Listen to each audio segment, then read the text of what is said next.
Buenos días a todos y bienvenidos un día más a este momento con Dios.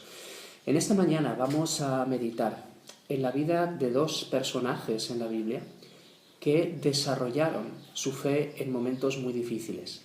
Quizás es fácil desarrollar la fe y creer y confiar en el Señor cuando las cosas funcionan, pero qué difícil es cuando parece que todo te sale mal o que estás en medio de un ambiente donde nada puede funcionar, donde nada puede ir bien, donde lo más fácil es dejarlo de lado y abandonar.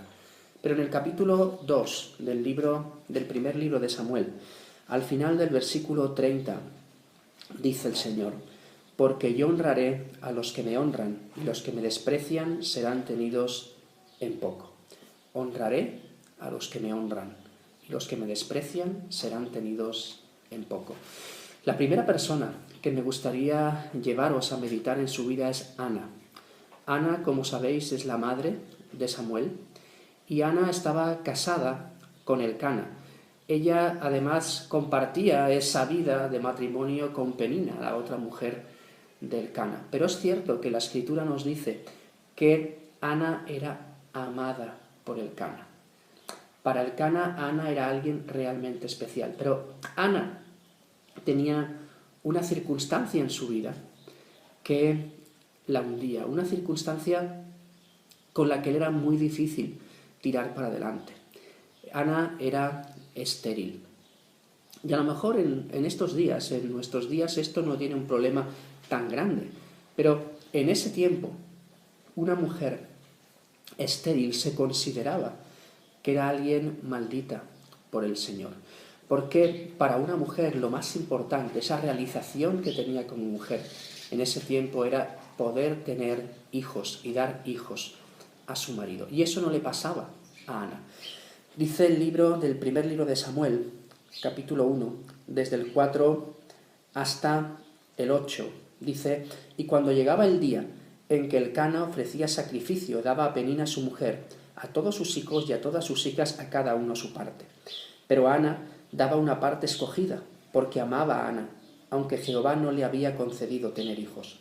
Y su rival la irritaba, enojándola y entristeciéndola, porque Jehová no le había concedido tener hijos. Y así hacía cada año cuando subía a la casa de Jehová, la irritaba así, por lo cual Ana lloraba y no comía. Y Elcana, su marido, le dijo: Ana, ¿por qué lloras? ¿Por qué no comes? ¿Y por qué está afligido tu corazón? ¿No te soy yo mejor que 10 hijos? Es verdad que Ana disfrutaba del amor de su marido, pero a Ana le faltaba algo. Y aunque Ana ya sufría seguramente en silencio el saber que ella no podía tener hijos, todavía sufría más porque cada año cuando subían a adorar tenía que recibir el escarnio de Penina, de la otra mujer de su marido, que se reía, que la humillaba, porque ella sí tenía hijos, ella sí había tenido esta bendición, ella sí le había proporcionado descendencia a su marido. Y la señalaba, la humillaba, la escarnecía, recordándole: tú no puedes. En un momento así, podríamos pensar, lo más fácil es decir: mira, el Señor me ha maldicho, me ha maldecido, yo no puedo vivir con esto, y olvidarse. Pero Ana no actuó de esta manera. Y sigue diciendo el texto que ella se acercó al Señor. En momentos tan difíciles, los que más fácil es abandonar, ella se acercó al Señor. Y dice el versículo 10 y 11: ella con amargura de alma oró a Jehová y lloró abundantemente. E hizo voto diciendo: Jehová de los ejércitos, si te dignares a mirar la aflicción de tu sierva, y te acordares de mí, y no te olvidares de tu sierva, sino que dieres a tu siervo un hijo varón, yo lo dedicaré a Jehová todos los días de su vida, y no pasará navaja sobre su cabeza. Fijaros de qué forma ella se acercó a Dios. Dice que ella con amargura de alma oró y lloró abundantemente. Qué maravilla que podamos acercarnos a Dios de esa manera, que delante de Él no tengamos que fingir nada de lo que nos ocurre. Y ella oró estando en amargura y lloró abundantemente. Ella no tenía nada que esconder delante del Señor. Pero es cierto que en ese momento Ana no conocía los planes de Dios para su vida. unos planes increíbles, unos planes maravillosos, unos planes milagrosos. Pero Dios permitió este momento porque el Señor quería que cuando eso sucediera, Ana estuviera lo más cerca posible de Él. Y ella se acercó. Y fijaros cómo se acerca, mostrando su indignidad, pero también reconociendo quién es Dios y con un absoluto respeto y veneración a Dios. Le dice: si te dignares a mirar la aflicción de tu sierva y te acordares de mí y no te olvidares de tu sierva, si te dignas a mirarme. Él ya sabía que Dios es mucho más grande que ella y no merecía que le prestara atención. Le dice: si tú te dignas a hacer esto, si me miras, si me escuchas. Y ella promete al Señor: si tú me das un hijo varón. Fijaros lo que ella más deseaba, darle un hijo a su esposo y disfrutar de ese hijo. Pero ella sabía que esa bendición solamente podía venir de Dios y decía: yo te lo voy a devolver y voy a llevar a este hijo a el templo para que sea criado allí, consagrarlo allí para ti y que te siga y te sirva todos los días de su vida. Allí ella, mientras está orando y está en esa amargura, el mismo sacerdote Elí se piensa que está ebria y le dice: mujer, digiere tu vino. Pero ella habla con Elí y le dice, desde el versículo 15 al 17, ¿hasta cuándo? Dice el 14, le dijo Elí: ¿hasta cuándo estarás ebria? Digiere tu vino. Y Ana le respondió diciendo: no, señor mío, yo no soy una mujer atribulada de espíritu, no he bebido vino ni sidra, sino que he derramado mi alma delante de Jehová. No tengas a tu sierva por una mujer impía, porque por la magnitud de mis congojas y de mi aflicción he hablado hasta ahora. Elí respondió y dijo: ve en paz, y el Dios de Israel te otorgue la petición que le has hecho. El mismo Elí ve que se ha equivocado con ella y al final la despide en paz y quiere y pide al Señor que le conceda esa petición que ella le ha hecho. Al cabo de poco, el Señor contestó y le dio ese hijo esperado de una forma milagrosa a una mujer estéril. Y podíamos pensar que en el momento de la bendición muchas veces lo que prometemos se nos olvida, pero ella fue fiel en lo que había dicho. Ella fue una mujer que el siguiente año no subió a adorar porque estaba cuidando de ese niño y dijo que no subiría hasta que el niño fuera destetado y lo entregara a Elí en el templo. Ella había recibido la bendición, pero había una promesa y ella fue y la cumplió. Una mujer que desarrolló su fe, que el Señor honró. Dice, leíamos, ¿no?, al principio, porque yo honraré a los que me honran. El Señor la honró y ella cumplió y entregó a su hijo Samuel allí en el templo. Pero el Señor la bendijo mucho más, porque dice el versículo 21 del capítulo 2, y visitó Jehová a Ana, y ella concibió y dio a luz 3 hijos y 2 hijas. Y ese hijo que ella había entregado, Samuel, crecía y se fortalecía delante del Señor. Qué buena es esa bendición de Dios cuando colocamos al Señor en primer lugar, cumplimos con aquello que prometemos y descansamos en Él. Una primera persona, una persona que aumentó su fe, que se fortaleció en medio de la aflicción, en medio del llanto, pero que se acercó a Dios y Dios contestó de forma milagrosa. La siguiente persona es su hijo, Samuel, este niño pequeño que desde el primer momento es consagrado al Señor, llevado al templo, para que Elí lo acogiera y le enseñara desde el principio todas las cosas que tenían que ver con el ministerio, con el sacerdocio, con servir al Señor. Y habla que Samuel desde el principio él crecía y se fortalecía en el Señor. Pero en ese momento las circunstancias en las que él vivía no eran las más idóneas para acercarse a Dios. Allí había 2 personas, Ofni y Finés, que eran hijos del sacerdote Elí. Ellos actuaban muy mal. Ellos no tenían en cuenta a Dios en su servicio como sacerdotes. Ellos se aprovechaban del pueblo y habían conseguido que el pueblo no quisiera ir a ofrendar al Señor por cómo actuaban ellos. Y fijaros que dice que los hombres del pueblo menospreciaban las ofrendas de Jehová. Y dice que delante del Señor este actuar de Ofni y Finés, dice, era pues muy grande delante de Jehová el pecado de los jóvenes, porque los hombres menospreciaban las ofrendas de Jehová. En medio de una situación así, en medio de que había un sacerdocio que no se tomaba las cosas del Señor en serio, en medio de que diríamos de que aquellos que tenían que acercar al pueblo a Dios le menospreciaban.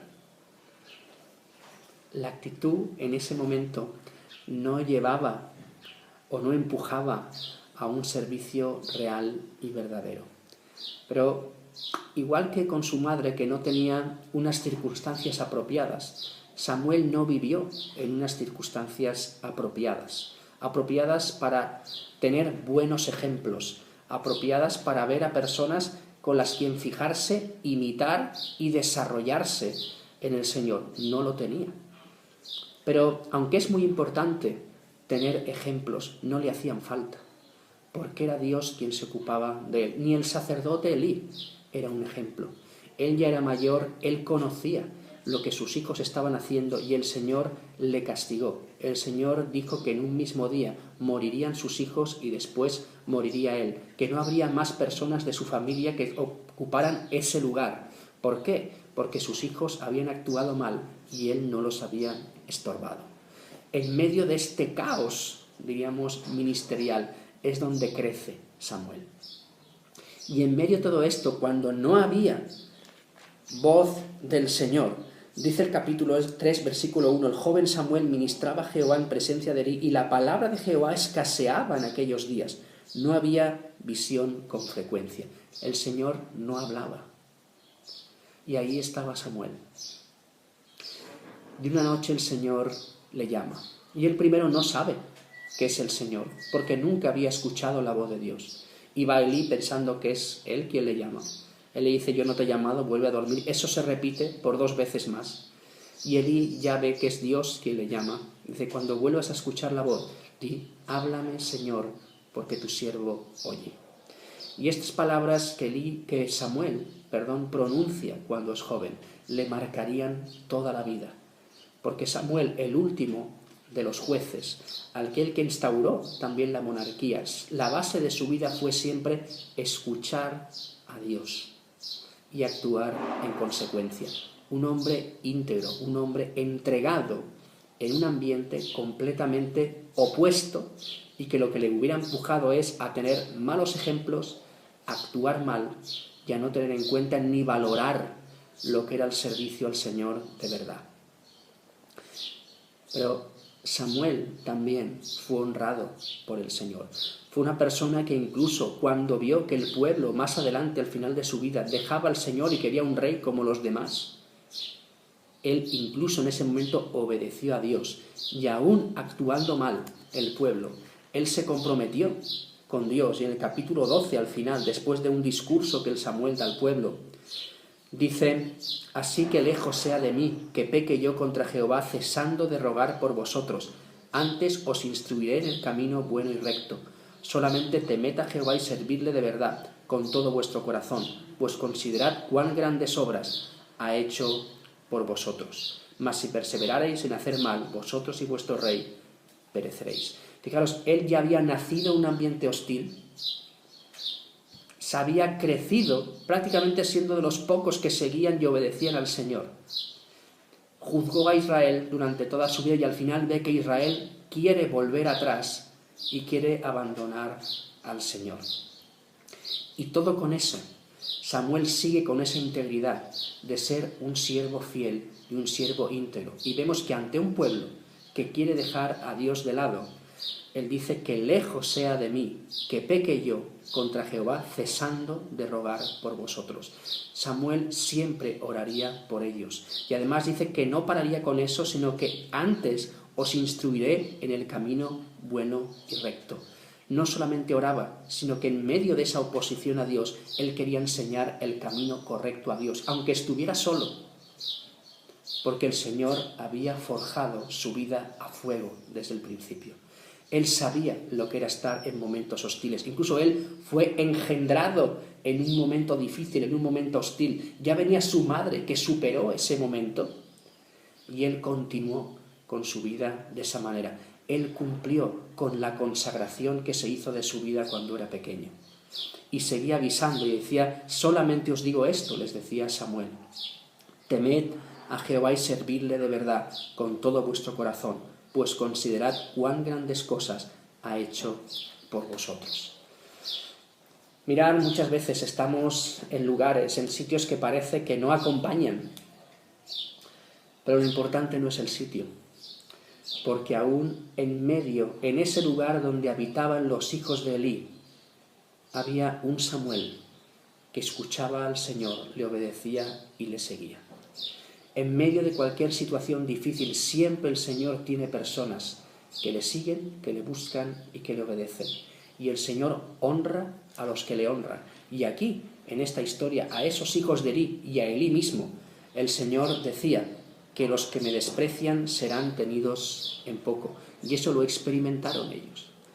Mirad, tenemos que dejar a veces de quejarnos y de excusarnos en que mira dónde estamos, mira lo que pasa a nuestro alrededor. Al final, la relación con Dios viene de un corazón entregado, de alguien que busca y que alguien que desea estar con el Señor. Eso lo mostró Ana, lo mostró Samuel. Entonces, no importa en el lugar donde Dios te haya puesto, no importa lo difícil que sean las circunstancias, no importa la poca fe que hay a tu alrededor, Él quiere hablarte a ti, quiere levantarte a ti y quiere que tú seas alguien que lleve el ministerio que Él te ha dado delante y que brilles con la luz del Señor, sean las circunstancias mejores o peores, y al final poder cumplir en tu vida, al igual que con Ana y con Samuel, que Dios honra a los que le honran. ¿Quieres ser honrado por Dios? Hónrale a Él primero. Y el Señor va a cumplir el plan que ha establecido para ti. Que en medio de un mundo, incluso dentro de la iglesia, donde mucha gente no escucha o no sabe escuchar la voz de Dios, siempre haya alguien, un Samuel, y que ese Samuel seas tú, que escuche la voz de Dios y le diga: háblame, Señor, porque tu siervo oye. Y ese oye le llevó durante toda su vida a oír la voz de Dios y a obedecerle. Y la vida de Samuel fue una vida de integridad que honró y glorificó el nombre del Señor. Dios honra a los que le honran. Señor, te damos gracias por este día, por este tiempo, y pedimos, Padre, que tú nos ayudes a realmente no fijarnos en las circunstancias, no fijarnos en quien tenemos alrededor, no fijarnos tanto en cómo viven la gente que nos rodea, sino a centrar nuestra vida en ti y en nuestra relación contigo. Gracias, Señor, porque tú dices que tú honras a los que te honran, Señor, y queremos tener una vida que te honre y te glorifique a ti. Gracias, Señor, por hablarnos en este día, por estos ejemplos, Señor, que nos has dado. Y te pido que podamos aplicar estas enseñanzas a nuestra vida, para que tú seas honrado y glorificado. Te alabamos y te bendecimos. En el nombre de Jesús. Amén. Que el Señor nos bendiga y recuerda: Dios honra a los que le honran.